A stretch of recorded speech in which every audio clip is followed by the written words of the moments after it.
आज हम lesson number 11 start करेंगे। और आपको पता ही है कि हमारा ये जो लेसन्स का सिलसिला है ये लाइफ इन द यूके की बुक से जो हम कोर्स कर रहे हैं ये उसका 11th लेसन है। तो ये उसी सिलसिले की एक कड़ी है। इससे पहले आप ने अगर 10 लेसन्स नहीं देखे तो प्लीज़ वो भी देख लें, ताकि आपको एक कंटिन्यूटी में पूरी बुक की सही समझ आए। Okay, so before I move forward मैं आपको बताना चाहता हूँ कि ये लाइफ इन द यूके की बुक है। हर लेसन में मैं आपको इंट्रोड्यूस इसलिए करता हूँ कि कुछ लोग हमें ज्वाइन करते हैं इन लेसन्स में, वो शुरू से नहीं ज्वाइन कर सकते। तो जो ही अगर कोई देखे ये लेसन तो उसको पता हो कि वो ये हो क्या रहा है सारा कुछ। सो ये 2026 की एडिशन है बुक का लाइफ इन द यूके का, जो कि आप परचेज भी कर सकते हैं, जो कि आप लाइब्रेरी से भी ले सकते हैं। और अगर आपके पास ये बुक होगी तो उसका फ़ायदा ये होगा कि आप मेरे साथ साथ वो चीज़ें अंडरलाइन करते जाएंगे जो कि इम्पोर्टेंट है।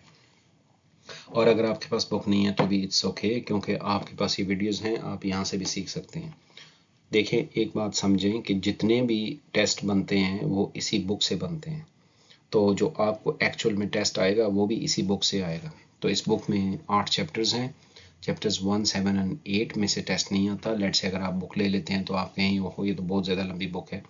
तो 2, 3, 4, 5, 6 ये वो चैप्टर्स हैं जिनकी हम आपको तैयारी करा रहे हैं, और यही वो चैप्टर्स हैं जिनमें से क्वेश्चन आएंगे।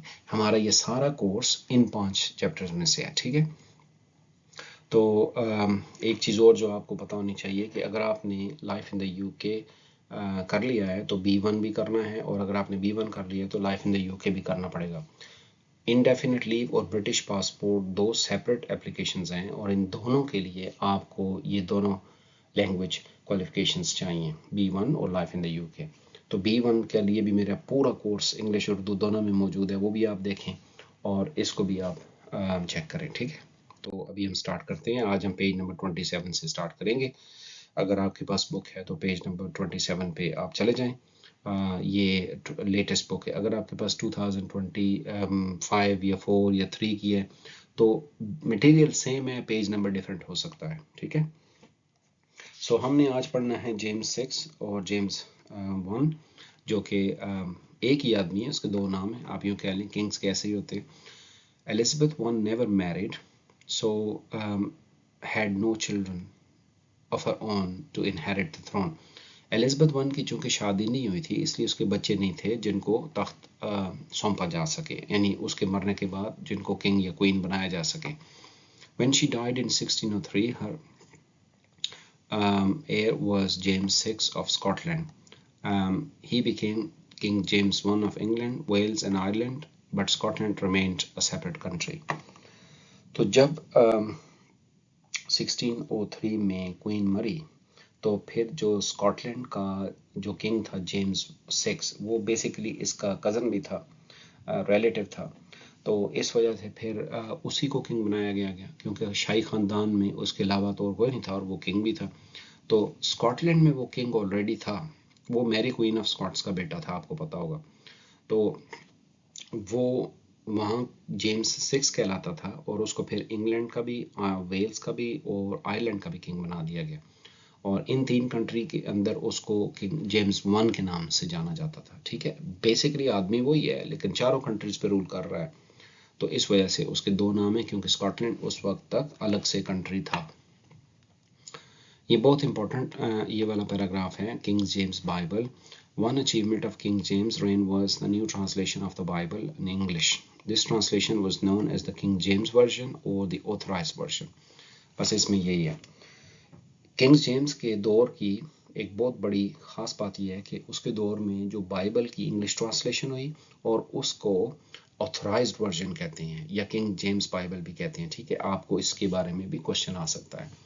अब मैं आपको हर दफ़ा इस तरह हर चीज़ के ऊपर क्वेश्चन का बताना शुरू करूँगी, यूँ आएगा तो फिर तो ये वीडियोस जो है वो 50 मिनट की हो जाएगी। तो क्वेश्चन जो चीज़ें मैं अंडरलाइन करता हूँ ना, उसमें से क्वेश्चन हर तरह से आ सकता है। फॉर एग्जांपल क्वेश्चन यूँ आ सकता है कि जो ट्रांसलेशन करवाई थी किंग जेम्स ने बाइबल की इंग्लिश में, उसको क्या कहते हैं, ऑथराइज वर्जन। तो यूँ भी क्वेश्चन आ सकता है कि जो ऑथराइज वर्जन है वो किस किंग के ज़माने में हुई, तो आपको किंग जेम्स का नाम लेना है, ठीक है, 1 का। आयरलैंड, अब इस टाइम पे आयरलैंड में क्या हो रहा था ये हम पढ़ते हैं. During this period Ireland was almost A completely Catholic country. Henry VII and Henry VIII had extended English control outside of the Pale and had established English authority over the country. So ये वाला सारा जो मैंने पढ़ लिया अभी, तो अब आप समझें इंग्लैंड के अंदर प्रोटेस्टेंट रिलीजन है. कैथलिक आयरलैंड अभी तक कैथलिक कंट्री था, लेकिन हेनरी एट जिसने 6 शादियां की उसने सोचा, हेनरी 7 उसके बाप ने भी, कि आहिस्ता आहिस्ता आयरलैंड पे भी कब्जा किया जाए. सो आयरलैंड के ऊपर कब्जा करने के लिए उसने आयरलैंड के बाहर एक जगह थी पेल उसका नाम है, आहिस्ता आहिस्ता वहाँ पे इंग्लिश अथॉरिटी को कायम किया. तो ज़ाहिर है जहाँ पे इंग्लैंड की हुकूमत होगी वहाँ पे प्रोटेस्टेंट रिलीजन भी होगा. अब ये आपस में दो मुख्तलिफ रिलीजन का क्लैश भी आएगा. Okay, Henry 8 took the title of King of Ireland. ये बहुत इंपॉर्टेंट है. Okay, English laws were introduced to the local leaders and expected to follow the instruction of Lord and lieutenants in Dublin. So Henry 8 पहला king था जिसने अपने आप को king of Ireland भी कहलवाया. ठीक है.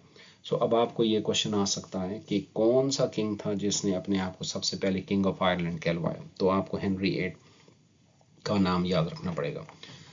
तो अब आप देखिए कि आप किसी कंट्री पे ज़बरदस्ती हुक्मरानी करने की कोशिश कर रहे हैं और फिर उस पर उन अपना मज़हब भी लागू करेंगे तो फिर आगे से गड़बड़ तो होगी ना. During the reign of Elizabeth I and James I, many people in Ireland opposed the rule by Protestant government in England. There was a number of rebellions. The English government encouraged Scottish and English Protestants to settle in Ulster, the northern province of Ireland, taking over the land from the Catholic landowners. These settlements were known as plantations. अब ये important चीज़ है. Elizabeth 1 और James 1 के दौर में ये हुआ कि इन्होंने आहिस्ता आहिस्ता आयरलैंड के ऊपर कब्जा करने की भी कोशिश की और साथ में इनका दिल ये भी करता था कि उनको भी कन्वर्ट करके प्रोटेस्टेंट में कर दिया जाए. तो फिर उसके लिए क्या किया उन्होंने कि उन्होंने लोगों को इनकरेज किया कि वो जाके आयरलैंड में रहें. तो अराउंड आयरलैंड के एकदम से दो दरमियान में जाके नहीं, मतलब उसके इर्द गिर्द जाके रहना शुरू करें ताकि लोग उनको देखें कि ये जो प्रोटेस्टेंट हैं ये भी कोई डिफरेंट कौम नहीं है, ये भी बड़े अच्छे लोग हैं. तो उनको ताकि मज़हब की तरफ कायल किया जा सके. और फिर उन्होंने क्या किया कि उन्होंने कैथलिक लैंड ओनर से ज़मीनें ली और वहाँ पे अपने घर बार बनाए. सेटलमेंट, इन सेटलमेंट्स को प्लांटेशन कहते हैं. ये बहुत इंपॉर्टेंट है. ठीक है.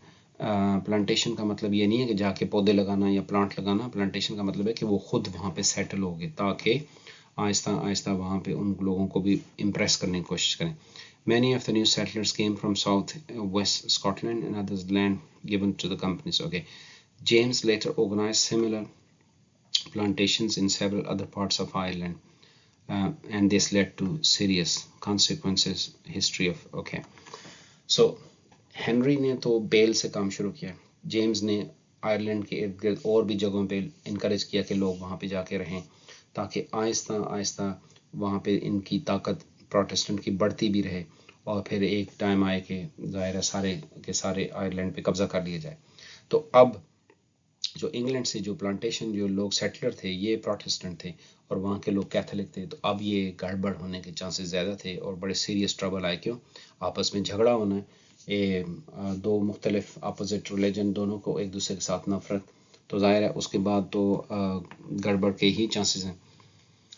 The rise of the parliament. Elizabeth I was very skilled at managing parliament. Elizabeth I बड़ी होशियार थी पार्लियामेंट को मैनेज करने के लिए. During her reign, she was successful in balancing her wishes and views against those of the Houses of Lords and those of House of Commons, which was okay. So Elizabeth I जो है वो parliament को tackle करने में बड़ी माहिर थी. लेकिन James I and his son Charles I were less skilled. Both believe in the divine right of the kings, which was that the king was directly appointed by God to rule. ये आपने बड़ी जोर से समझना है. Charles 1 और Charles 2 उसका James 1 और उसका बेटा चार्ल्स 1 ये दोनों इतने अच्छे नहीं थे पार्लियामेंट के साथ डीलिंग करने में और ऊपर से ये दोनों बिलीव करते थे कि इनके पास डिवाइन राइट है ऑफ किंग्स. तो डिवाइन राइट का मतलब होता है कि किंग या क्वीन को खुदा ने ही बनाया है आवाम के लिए रूल करने के लिए, तो उसकी नाफरमानी नहीं की जा सकती। ये उन्होंने इसलिए किया ताकि लोग उनके आगे, जिसको कहते हैं ना, चूँ चला ना करें, जो वो कहें वो करते जाएं और उनके पास ज़्यादा ताकत हो। लेकिन सारे लोग इस आइडिया के हक में नहीं थे। ये किंग्स ये इस बात पे यकीन रखते थे। They thought that the king should be able to act without having to seek approval from the parliament। ये देखा, उनका ख्याल था कि किंग को पार्लियामेंट से नहीं पूछना चाहिए। ज़ाहिर है उसको जब खुदा ने बना दिया है, तो फिर इसका मतलब ये है कि उसके पास सारी ताकत होनी चाहिए। वो ये बसल में बहाने चाह रहे थे ताकि इनको पार्लियामेंट से ना पूछना पड़े। When Charles I inherited the thrones of England, Wales, Ireland and Scotland, he tried to rule okay। और जब चार्ल्स वन किंग बना तो वो भी इसी रूल पे, जब उसका डैड के रूल थे उसी पे। okay, when he could not get parliament to agree with his religious and foreign policies, he tried to rule parliament without all. For 11 years he found ways in which he could raise money without parliament's approval, and eventually trouble in Scotland meant that he had to recall parliament। okay, मैं आपको इस कहानी का खुलासा बताता हूँ। Charles one का दिल करता था कि वो भी अपने बाप की तरह पार्लियामेंट से बातचीत किए बगैर ही बस काम चलाता रहे, और फिर उसने चुपके चुपके से पैसा जमा करना भी शुरू कर, मतलब अपने अकाउंट में नहीं, यानी कि किंग अपनी जो सल्तनत हुकूमत है, गवर्नमेंट है, उसमें पैसा जमा करना शुरू किया। अब देखिए, किंग के पास अगर पैसा हो, कंट्रोल में उसके पैसा हो, तो वो ताकतवर होगा। तो 11 साल उसने, जिसको हम कहते हैं ना, पार्लियामेंट को इस तरह उसने चकमा दे के, चक्कर फ्रॉड करके काम चलाता रहा। लेकिन फिर ये हुआ कि स्कॉटलैंड में एक प्रॉब्लम क्रिएट हुई। स्कॉटलैंड ज़ाहिर है एक आर्मी लेके उन पे अटैक करने के लिए आएगी, तो जब आर्मी आएगी तो फिर तो पैसा चाहिए होगा। तो वो जो मुसीबत, वो जो स्कॉटलैंड में प्रॉब्लम हुआ, उसकी वजह से अब किंग को पैसा चाहिए था बहुत बड़ी मिकदार में। तो उसके लिए अब वो छुप के काम नहीं कर सकता, अब उसको पार्लियामेंट से बात करनी ही पड़ी। सो ये the beginning of the English civil war. So civil war का मतलब है कि अब हम स्कॉटलैंड और इंग्लैंड के दरमियान जंग की बात पढ़ेंगे। Charles I wanted the worship of Church of England to include more ceremony and included the revised prayer book. He tried to impose the prayer book on Presbyterian Church in Scotland। ये है सारी बात, which led to serious unrest। okay, ये वाला paragraph. अब ये झगड़ा हुआ कैसे? चार्ल्स वन जो था वो चर्च ऑफ इंग्लैंड में चाहता था कि एक बुक इंट्रोड्यूस कराई जाए, जिसको रिवाइज्ड प्रेयर बुक कहते हैं, यानी बाइबल के अंदर रिवाइज्ड प्रेयर बुक इंट्रोड्यूस उसने की। और उसका दिल करता था कि ये इंग्लैंड, वेल्स, स्कॉटलैंड, आयरलैंड सारे मुल्कों पे लगा दी जाए, हर एक कंट्री इसको एक्सेप्ट करे और वो इम्पोज करने की कोशिश की। स्कॉटलैंड वाले चूंकि प्रेस्बिटेरियन थे, उन्होंने कहा कि नहीं, हम नहीं करते ऐसे। तो जाहिर है फिर मज़हब के नाम पे तो बहुत शदीद जंगें होती। A Scottish army was formed and Charles could not find money he needed for his own army without the help of government। उधर से फिर स्कॉटलैंड के लोगों को इस कदर शदीद गुस्सा आया कि उन्होंने एक आर्मी बना ली कि भाई ये रोज़ रोज़ हम पे नए नए लागू करते हैं कानून, और कभी हमें वो चर्च ऑफ इंग्लैंड की बुक पढ़ाने का कहते हैं, कभी क्या, तो इनके साथ जंग करके ये मामला सेटल किया जाए। सो 1640 में उन्होंने अटैक करने की कोशिश की, और ज़ाहिर है जब आर्मी आती है तो फिर आपको भी पैसा चाहिए होता है, आप अपनी आर्मी को चलाने के लिए, ज़ाहिर है आर्मी में बहुत सारे लोग होते हैं, खाना पीना, गोला बारूद सारा। तो पार्लियामेंट ने क्या किया? ही रिकॉर्ड पार्लियामेंट फॉर फंड्स। उसने पार्लियामेंट को 1640 में कहा कि फंड्स प्रोवाइड किए जाएं। Man in parliament were प्योरिटन्स, a group of Protestants who advocated strict and simple religious doctrine। They did not agree with the king's religious views and disliked them and refused to give king the money। बस simple सी बात ये है। तो जो parliament में ज़्यादातर लोग थे प्योरिटन का मतलब ये है कि वो थे प्रोटेस्टेंट, लेकिन वो बहुत सादा किस्म के मजहबी प्रैक्टिसेस के कायल थे। वो लंबी चौड़ी तकरीरें और ये सेरेमनीज, उन्होंने कहा मेक इट सिंपल, लाइफ को सिंपल करें। तो वो किंग के जो रिलीजियस व्यूज़ थे उससे हैप्पी नहीं थे। वो उन्होंने कहा कि भाई ये तुम्हारी शरारत है, तुम ही ने उनके ऊपर वो प्रेयर बुक इम्प्लीमेंट करने की कोशिश की है, उसमें गुस्सा आके। तो कहने का मकसद है कि ये तुम्हारी बेवकूफ़ी की वजह से ये जंग हम पे मुसल्लत हो रही है, आ रही है, तो फिर हम पैसा भी नहीं देते। ठीक है, उन्होंने रिफ्यूज़ कर दिया, और ऊपर से स्कॉटिश आर्मी ने हमला करके अटैक कर दिया। Another rebellion began in Ireland because the Roman Catholics in Ireland were afraid of the growing power of Puritans. Okay, ये तो स्कॉटलैंड में था। उधर आयरलैंड में भी प्रॉब्लम हो रहा था, क्योंकि ये आयरलैंड पे भी आपको पता है ना कि पहले प्लांटेशंस के जरिए लोगों को वहाँ भेज के वहाँ पे भी अपने प्रोटेस्टेंट रिलीजन को कायम करना चाहते थे। तो वो लोग भी, आयरलैंड भी, वो जो रोमन कैथलिक थे वो डरे हुए थे कि इन्होंने हमारे पे कब्जा करके हमें भी सारों को रोमन कैथलिक ना बता लें। तो वहाँ पे बगावतें शुरू हो गई। अभी किसी एक ही जगह पे बगावत नहीं हो रही, हर तरफ ही हो रहा है। तो parliament took this opportunity to demand control of English army. तो पार्लियामेंट ने सोचा कि अगर तो आर्मी इस किंग के पास हुई तो ये आए रोज कहीं ना कहीं शरारत, कहीं ना कहीं जंग करता रहेगा। तो क्यों ना ऐसा किया जाए कि आर्मी का कंट्रोल ही पार्लियामेंट के पास आ जाए। तो अगर जाहिर आर्मी का कंट्रोल अभी तक तो किंग के पास था, अगर आर्मी का कंट्रोल पार्लियामेंट के पास आ जाता है तो फिर पीछे तो किंग के पास कुछ भी नहीं है ना सिवाय तालियां बजाने के। तो वो फिर उसके पास क्या पावर होगी? जो होता है ना, किंग होते हैं, ऑर्डर करते हैं चलो ये फलाने को पकड़ के ले आओ, इसको आर्मी होगी नहीं इर्द गिर्द तो कौन करेगा। लेकिन इसका मतलब ये नहीं है कि बिल्कुल नहीं थे, थोड़े बहुत उसको भी सपोर्ट कर देते हैं। Okay, which transferred power from the king to the parliament. Okay, तो पार्लियामेंट ने सोचा कि किंग से हम आर्मी का कंट्रोल ले लें। अगर ऐसा हो जाता है तो फिर तो चार्ल्स के पास कोई ताकत नहीं है। अब चार्ल्स को इस बात पे गुस्सा आ गया। In response Charles entered the House of Commons and tried to arrest 5 parliamentary leaders, but they had been warned and were not there. No monarch has ever set foot in Commons. Right, यहाँ तक सुन, पहले समझे। Charles जब parliament ने decide किया कि army का control अब हमारे पास होना चाहिए तो उन्होंने ले लिया। चार्ल्स को गुस्सा आया और वो सीधा अपने गार्ड्स और अपनी छोटी मोटी आर्मी के साथ हाउस ऑफ कॉमन्स में पहुंच गया और उसने वहाँ पे 5 लोगों को अरेस्ट करने की कोशिश की। अब वो 5 लोग थे जो उसके खिलाफ तकरीरें करते थे और उन्होंने उन तकरीरें कर करके उसके खिलाफ माहौल बना लिया और पार्लियामेंट ने अप्रूव कर दिया कि हाँ जी भाई ये सही कहते हैं। वो एक तरह से लीडर्स थे ना। उसने सोचा कि इनको उठा के, इनको गिरफ्तार करके इनको कत्ल कर दिया जाएगा तो बाकी चुप हो जाएंगे। लेकिन वो उस दिन वो आए नहीं पार्लियामेंट में। जाहिर है उनके भी कोई ना कोई जासूस होंगे, उन्होंने बता दिया होगा कि भाई आज चार्ल्स का ये प्रोग्राम है। तो इस बात से क्या हुआ कि जंग शुरू हो गई। लेकिन यहाँ पे एक बात है, no monarch has set foot in House of Commons. उस दिन के बाद एक कानून बना के आज के बाद कोई भी किंग या क्वीन हाउस ऑफ कॉमन्स में नहीं आएगा। और आज भी ये रूल है कि आप किंग या क्वीन हाउस ऑफ लॉर्ड्स में जा सकता है पर हाउस ऑफ कॉमन्स में नहीं जा सकता। हाउस ऑफ कॉमन्स में सिर्फ लोगों के जो चोजन नुमाइंदे होते हैं ना, जिनको वोट दे दिए, सिर्फ वो जा सकते हैं। सो एक किस्म का ये मान ही है कि भाई लोगों के पास ताकत है, किंग के पास नहीं है। Civil war between the king and the parliament could not now be avoided and began in 1642.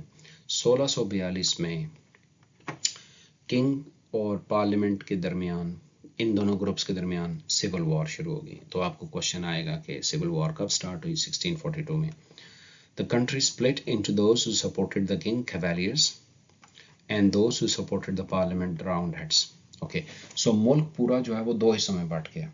जो आर्मी के अंदर जो लोग, या आर्मी के अलावा भी जो लोग किंग को कहते थे कि ये ठीक है, इसका मौक़िफ़ ठीक है या इसका पॉइंट ऑफ व्यू ठीक है, वो किंग को सपोर्ट करने लगे, उनको कवैलियर्स कहते हैं। और जो लोग पार्लियामेंट की फौज थी और उनको सपोर्ट करती थी, उनको राउंड हेड्स कहते हैं। ठीक है, इस पे आपको एक क्वेश्चन आता है और मैं इसको आपको यहाँ समझाता हूँ। देखें ये पेज नंबर 28 के नीचे देखें आप, जो किंग के क्वेश्चन आएगा कि सिविल वॉर कब स्टार्ट हुई? 1642 में। फिर क्वेश्चन आ सकता है कि सिविल वॉर में जो किंग के सपोर्टर्स थे या किंग की आर्मी थी उनको क्या कहते हैं? तो आप ये देखें ज़रा, देखें जो किंग, लफ्ज़ किंग है ना, वो के से शुरू होता है और उसकी साउंड ख साउंड है।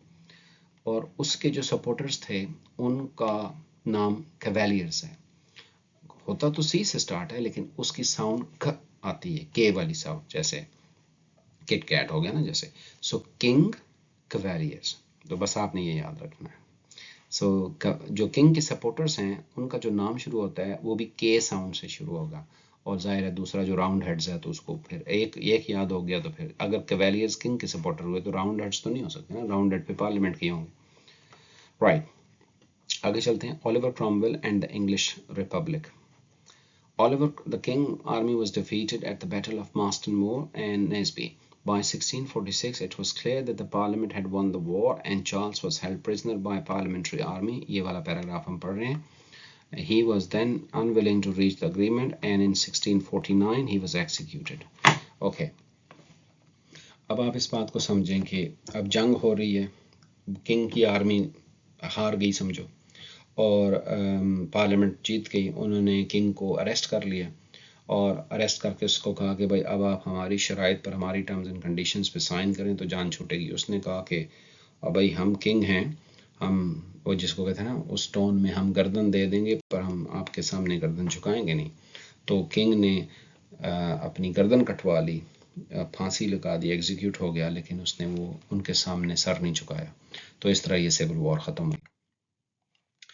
सो इंग्लैंड डिक्लेयर्ड इटसेल्फ रिपब्लिक. तो अब इंग्लैंड को रिपब्लिक डिक्लेयर कर दिया गया, called the Commonwealth. Okay, in no longer had a monarch for a time. Right.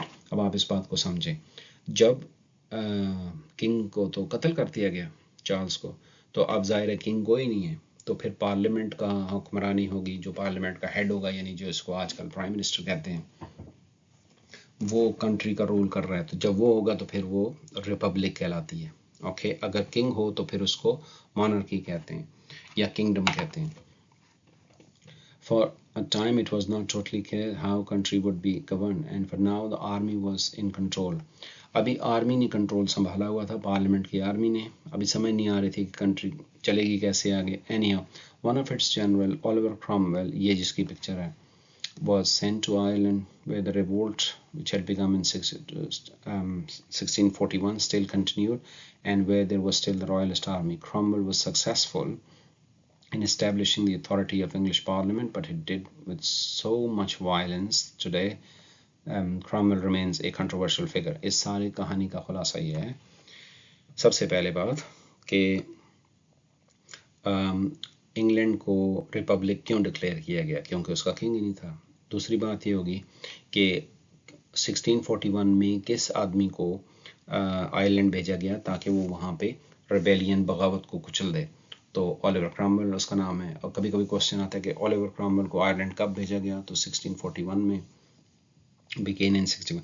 तो ये वहाँ गया, इसने जाके, ये बड़ा स्ट्रॉन्ग आदमी था और बहुत बड़ा वो यानी कि वॉरियर था, लेकिन साथ साथ बहुत सफाक जालिम भी था. इसने जाके, आपको पता है ना कि आयरलैंड के अंदर बगावतें चल रही थी कि हम नहीं आपकी बात मानते, हम कैथोलिक हैं, आप प्रोटेस्टेंट हैं. तो इसने जाके वहाँ पे सारों को मार दिया, कुचल दिया, बड़ी यानी कि कत्ल गारत बहुत ज़्यादा की. इसी वजह से आज भी ये आयरलैंड में इतना अच्छा नहीं जाना जाता.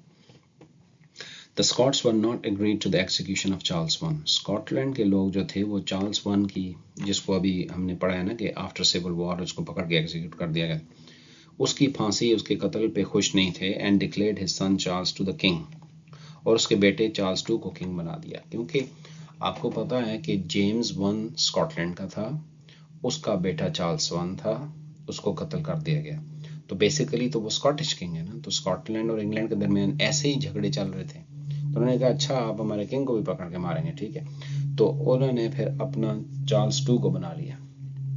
उन्होंने कहा कि ऐसी की तैसी हम नहीं मानते आपके किंग, हम अपने चार्ल्स टू को बनाएंगे. जब चार्ल्स टू किंग बना तो उसको बताया गया देखो भाई तुम्हारे बाप के साथ ये हुआ है, तो अभी बदला तो लेना बनता है ना. तो उसने एक आर्मी प्रिपेयर की. He was crowned as the king of Scotland, Scottish army, and led a Scottish army into England. और वहाँ से आर्मी लेके आ गया इंग्लैंड ताकि अपने बाप का बदला ले सके. Cromwell defeated the army at the Battle of Dunbar and Worcester. ये आपने battles के नाम याद रखने हैं. So Cromwell, ये वाला जो आदमी जिसकी पिक्चर आप देख रहे हैं, इस तरफ से इंग्लैंड की पार्लियामेंट की जो आर्मी है, इसको इनकी तरफ से ये लीड कर रहा था.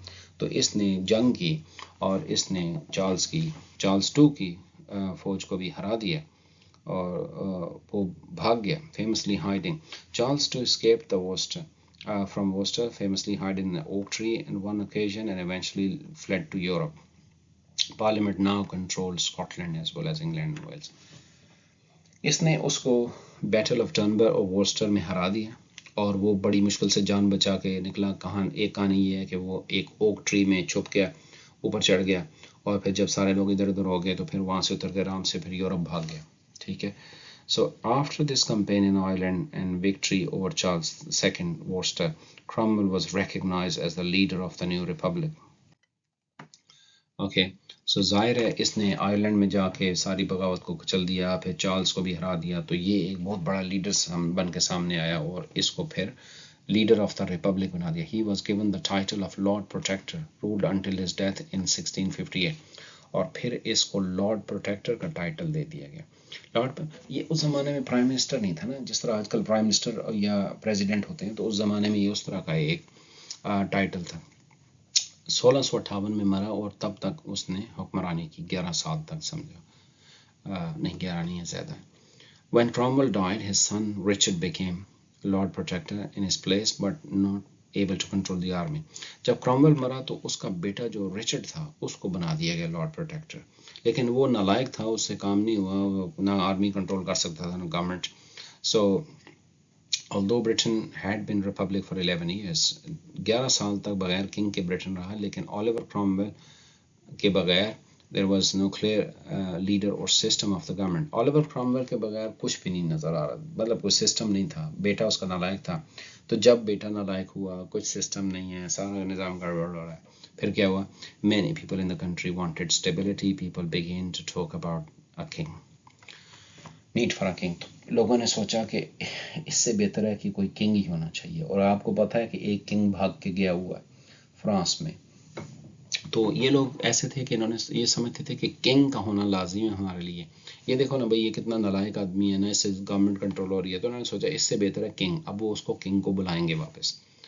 तो वो ये वाला जो लेसन है, टॉपिक है, ये हम नेक्स्ट में पढ़ेंगे. इसमें हम पढ़ेंगे कि कैसे वो किंग को बुलाएंगे और फिर उसको दोबारा किंग बनाएंगे. ये वो वाला किंग है जिसको ये ओलिवर क्रॉमवेल ने शिकस्त दी और वो भाग के ओक ट्री में छुपा, दरख्त में छुपा, और फिर भाग के चला गया. इसी किंग को दोबारा वापस बुलाएंगे, तो ये हम अगले लेसन में पढ़ेंगे. तो अभी आपका जो होमवर्क है वो ये है कि ये वाले सारे क्वेश्चंस आपने बैठ के इनके आंसर्स लिखने हैं. आज के ये उसके लेसन के बेस पर हैं.